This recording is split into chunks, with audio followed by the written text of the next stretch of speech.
Hi అండి. మనం జాకెట్కి shape belt అనేది ఖర్చు కనిపించుకోకుండా ఏ విధంగా కుట్టుకోవచ్చు అనేది చూద్దామండి.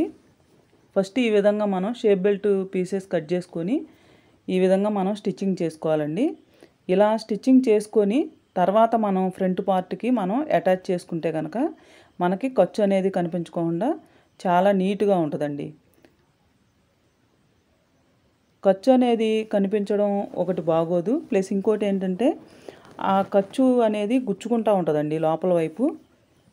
ఆ రెండు ప్రాబ్లమ్స్ లేకోకుండా ఈ విధంగా స్టిచ్చింగ్ చేసుకుంటే కనుక చూడండి ఎంత ఎలా ఉందో.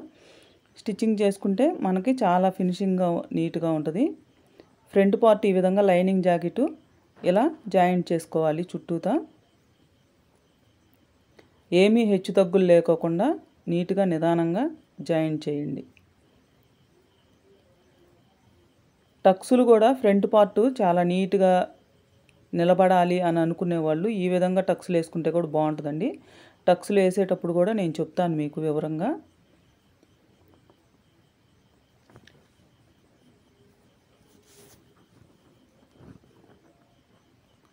లైనింగ్ జాకెట్ అనేది ఇలా నిదానంగా కొన్ని సాగే క్లాతులు ఉంటాయండి, వాటికి మాత్రం కొంచెం ఒక ఇంచి ఆ విధంగా ఎగస్ట్రా ఉంచుకొని కట్ చేసుకోండి. ఇప్పుడు స్టిచ్చింగ్ చేసేసి సాగే క్లాత్ కాదనమాట. చూడండి టక్స్లు ఈ విధంగా వేసుకోండి.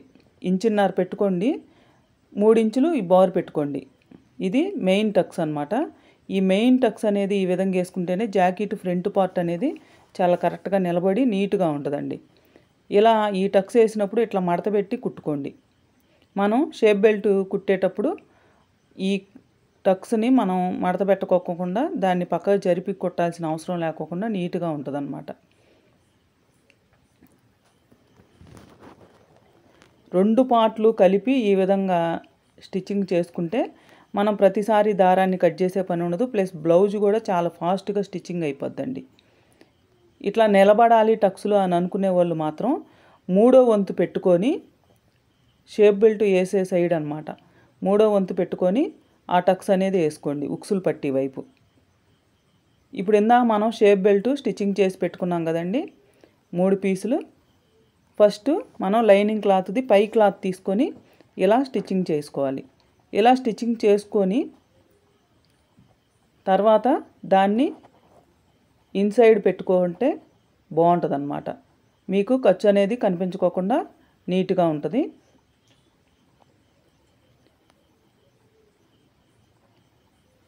చూడండి కొత్త వాళ్ళు అయితే మాత్రం చాలా నిదానంగా స్టిచ్చింగ్ చేసుకోండి.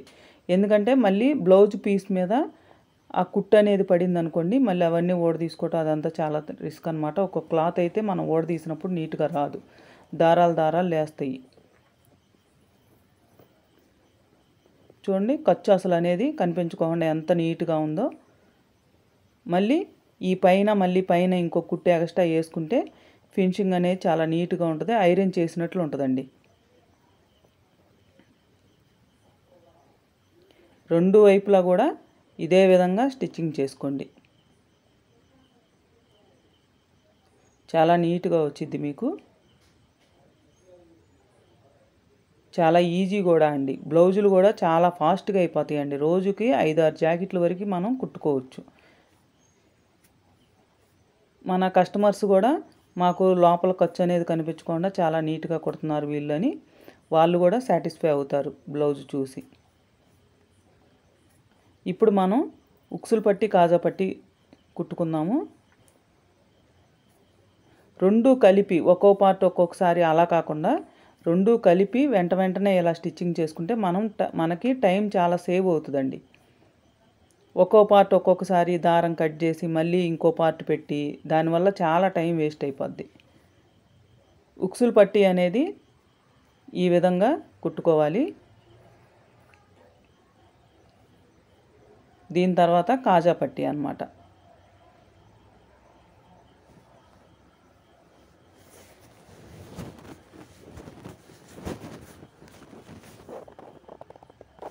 చూసారు కదా, కాజా పట్టి ఉక్సులు పట్టి రెండు అయిపోయినాయి కుట్టడం. చూడండి రెండు సమానంగా ఎంత నీట్గా వచ్చినాయో. వీళ్ళది రౌండ్ నెక్ అండి. చూసారుగా ఎదురు టక్స్లు కూడా చాలా నీట్గా నిలబడ్డాయి. ఇప్పుడు హ్యాండ్ జాయింట్ చేస్తున్నాం అనమాట. నేను ఈ హ్యాండ్ స్టిచ్చింగ్ చేసింది, హ్యాండ్కి థ్రెడ్ పైపింగ్ వేసింది నేను లాస్ట్ వీడియోలో పెట్టున్నానండి. మీకు ఇది కూడా ఈ థ్రెడ్ పైపింగ్ ఎట్లా వేసాం ఏంటి అనే డౌట్ ఏమైనా ఉంటే కనుక లాస్ట్ వీడియో చూడండి ఒకసారి, మీకు చాలా ఈజీగా అర్థమవుతుంది. హ్యాండ్ ఇలా జాయింట్ చేసినప్పుడు మాత్రం 2 కుట్లు వేసుకోండి. ఒక కుట్టు వేసేసి వదలకండి. ఒక కుట్టు అయితే కనుక ఊరికే ఊడిపోద్ది, మనకి ఆ స్టిచ్చింగ్ అనేది కరెక్ట్గా ఉండదన్నమాట. 2 కుట్లు వేస్తే ఏంటంటే చాలా గట్టిగా కూడా ఉంటుంది. ఎందుకంటే హ్యాండ్ అనేది బ్లౌజ్ జాకెట్కి ఎవరైనా సరే కొంచెం అద్దినట్టుగా కొంచెం బిరుగానే ఉంటుంది హ్యాండ్. దానివల్ల 2 కుట్లు వేసుకుంటేనే మనకి కరెక్ట్గా ఉంటుంది. ఓవర్లాక్ మిషన్ ఉంటే కనుక ఓవర్లాక్ చేసుకోండి హ్యాండ్కి కానీ సైడ్ పార్ట్కి. చూడండి ఇప్పుడు జాకెట్ ఆది పెట్టేసేసి మనం జాకెట్ సైడ్న కుట్టేసుకుందాం. ఆది జాకెట్ ప్రకారంగా అండి. కొంతమంది ఒంటె ఆదితో కుట్టించుకుంటారు, వీళ్ళు ఈ జాకెట్ మాత్రం ఆది జాకెట్ ప్రకారంగా స్టిచ్చింగ్ చేస్తున్నాము. చూసారుగా సంకలో ఓవర్లాక్ చేసేసాము. ఇలా ఓవర్లాక్ చేయడం వల్ల ఏంటంటే వాళ్ళకి గుచ్చుకోకుండా ఉంటుంది క్లాత్. మీ దగ్గర ఓవర్లాక్ మిషన్ ఉంటే చేయండి, లేదంటే లేదు. సైడ్న మాత్రం 3 కుట్లు వేసుకోండి. 3 కుట్లు వేస్తే ఏంటంటే వాళ్ళకి కొంచెం ఏదైనా బిర్ర అనిపించినా ఒక కుట్టు ఓడ తీసుకొని జాకెట్ని యూజ్ చేసుకోవడానికి బాగుంటుంది వాళ్ళకు కూడా.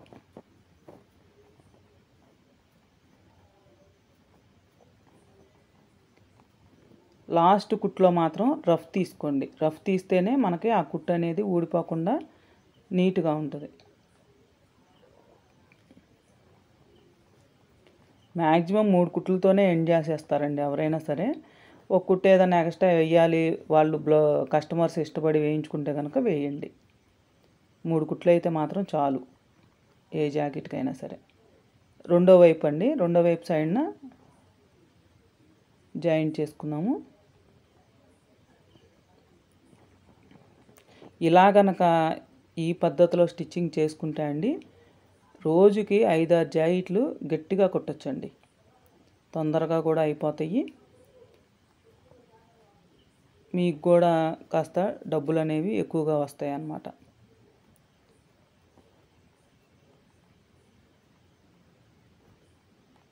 సంకకు వచ్చేసరికి మనం చేతి దగ్గర ఎంతైతే పెట్టి మనం స్టిచ్చింగ్ స్టార్ట్ చేసామో సంక దగ్గర అదే వెడల్పు ఉంచకండి.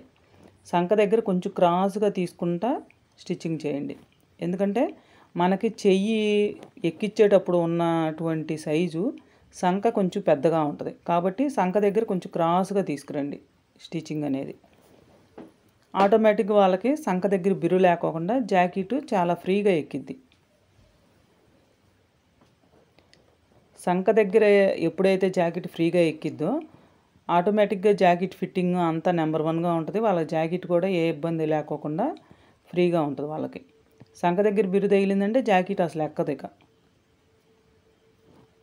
చూడండి బ్యాక్ సైడ్ టక్స్లు అనమాట. బ్యాక్ సైడ్ ఈ విధంగా ఆ జాకెట్ ఆది ప్రకారంగా ఎంతవరకు లూజ్ ఉందో ఏంటో చూసుకొని ఆ టక్స్లు వేసేసుకోండి.